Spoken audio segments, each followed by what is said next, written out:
एक तू ही निरंकार। पद संख्या 308। साहिब तो है स्वर्वापी, जंगल में क्यों जाता है। सतगुरु के बिन प्रभु न मिलता, क्यों फिर धक्के खाता है। जाग जाग कर भूखे रहकर, दुख अनेक उठाएगा।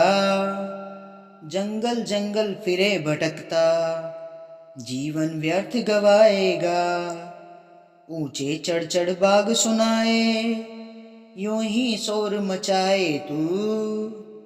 कहे अवतार यह दृष्टि आए, गुरु शरण जो आए तू। साहिब तो है सर्वव्यापी, जंगल में क्यों जाता है। सासंग जी, जब ये सर्वव्यापी है तो जंगल में क्यों जाता है। सतगुरु के बिन प्रभु न मिलता, क्यों फिर धक्के खाता है। सत्संग जी, ये सच्चे पातशाह बार बार अपने विचारों में और अवतारवाणी में भी स्पष्ट लिखा हुआ है कि ये जो सर्वव्यापी है ना, हम जंगलों में क्यों भटक रहे हैं। सत्संग जी, क्यों जंगलों में जाते हैं। सतगुरु के बिन प्रभु न मिलता। सत्संग जी, जब तक इस सतगुरु महाराज के चरणों में नहीं आओगे ना, सतगुरु महाराज के चरणों में शीश नहीं झुकाओगे, तो ये प्रभु है ना, कभी नहीं मिलेगा। कभी इस निरंकार का एहसास नहीं होगा आपको। क्यों फिर धक्के खाता है, तो फिर तो धक्के ही खाना है। सत्संग जी, जिसके जीवन में ये ब्रह्म ब्रह्म ज्ञान की प्राप्ति हमें सतगुरु के साथ चरणों से जुड़ने के बाद ही मिलती है। सत्संग जी, जब हम इस सच्चे पातशाह के चरणों में जुड़ जाते हैं ना, तभी हमें ब्रह्म की प्राप्ति होती है। तभी हमें समझ में आता है। सत्संग जी, जंगलों में क्यों जाएं धक्के खाने के लिए, क्योंकि ये तो हमारे अंग संग रहता है। लेकिन इसका एहसास कब होता है, जब सतगुरु हमारे जीवन में आ जाते हैं, सतगुरु के चरणों से हम जुड़ जाते हैं, इस मुर्शद की हमें पहचान हो जाती है। वरना तो फिर सत्संग जी धक्के खाते रहो, जाग जाग कर भूखे रहकर दुख अनेक उठाते रहो। सत्संग जी, जागते रहो, जाग जाग कर भूखे मरते रहो, अनेकों दुख उठाते रहो, हमें सुख की प्राप्ति नहीं होगी। भूख से मरते रहेंगे, जाग जाग कर अपनी आंखें भी खराब कर लेंगे। जंगल जंगल फिरे भटकता, जीवन व्यर्थ गवाएगा। सत्संग जी, फिर तू जंगलों में ही भटकेगा, अपने जीवन को व्यर्थ में गवा रहा है। भाई, जब ये प्रभु परमात्मा है, इसके चरणों में आ जा, इस रमे राम को जान ले। ये सतगुरु महाराज यही तो कहते हैं, ये साहिब तू तो है सर्वव्यापी, जंगलों में क्यों जाता है। क्योंकि ये तो सर्वव्यापी है, ये तो हर जगह पे है। ये सत्संग जी, कोई भी कोना ऐसा नहीं है जहाँ ये परमात्मा, ये निरंकार नहीं है। तो फिर हम जंगलों में क्यों भटकते हैं, क्यों अपने जीवन को व्यर्थ में गंवा रहे हैं। सत्संग जी, ऊंचे चढ़ चढ़ बाग सुनाए, यूं ही शोर मचाएगा। ये सच्चा पातशाह कहता है कि तू ऐसे ही ऊंचे चढ़ चढ़ के है ना, यूं ही भटकता रहेगा जिंदगी भर, यूं ही शोर मचाता रहेगा, मिलेगा कुछ नहीं जीवन में। क्योंकि जब तक हमारा नाता नहीं जुड़ेगा ना सत्संग जी, और बिगर सदगुरु महाराज के जीवन क्या है इंसान का, कुछ भी तो नहीं है। इंसान आता है ऐसे ही चला जाता है, फिर भटकता रहता है 84 लाख योनि में, क्योंकि उसकी प्रीत उससे नहीं हुई।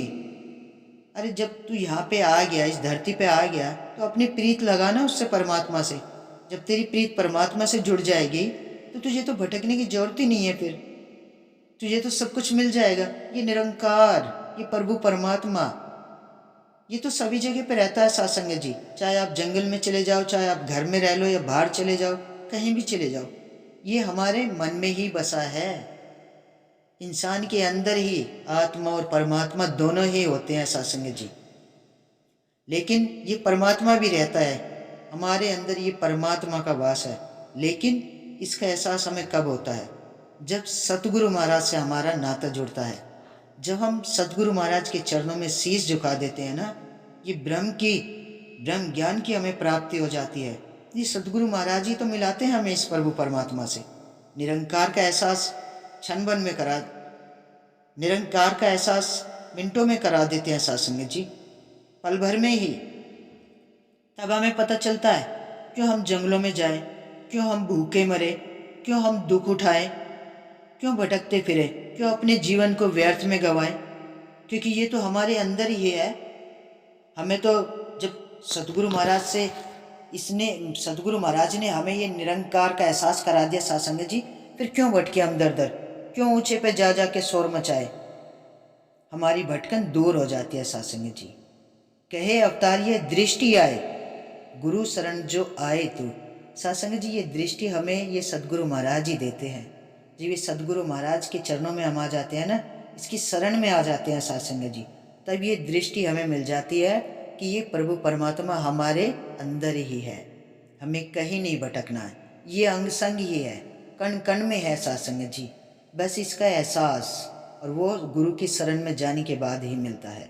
जब हमें ये ब्रह्म की प्राप्ति हो जाती है तभी हमें इसका एहसास होता है सासंग जी। तो सासंग जी, जीवन बहुत ही अमोलक है। इसे अपने सदगुरु महाराज के चरणों में, इसकी शरण में जाने के बाद ही ये जीवन अमोलक बन जाता है। तो सत्संग जी, हमें ऐसे सतगुरु महाराज का लख लख शुक्राना करना चाहिए। कभी भी हमें सिकवा नहीं करना है, सच्चे पातशाह का शुक्राना करना है कि सतगुरु महाराज, तूने इस जीवन को अमोलक जीवन बना दिया, इस अंधकार से बाहर निकाल दिया, सारी जीवन की चिंताएं दूर कर दी, प्यार करना सिखा दिया, सेवा करनी सिखा दी।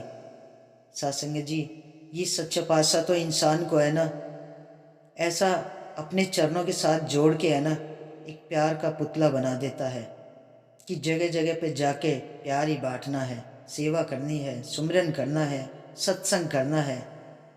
और सेवा हमें सत्संग जी यही नहीं है कि हमें समागम में जाके ही सेवा करनी है, संत की ही सेवा करनी है।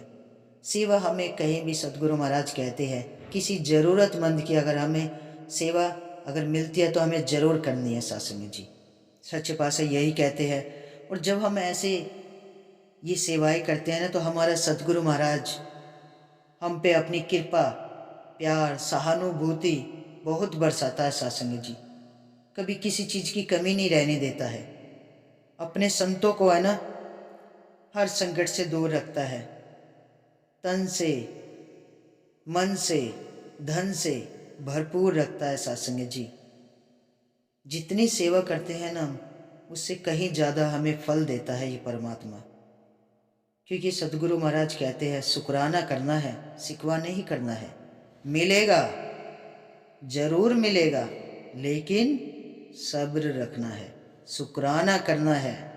जिसने सब्र करना सीख लिया ना और शुक्राना करना सीख लिया तो सत्संग जी, उसकी नैया है ना ये प्रभु परमात्मा किनारे से लगा देते हैं।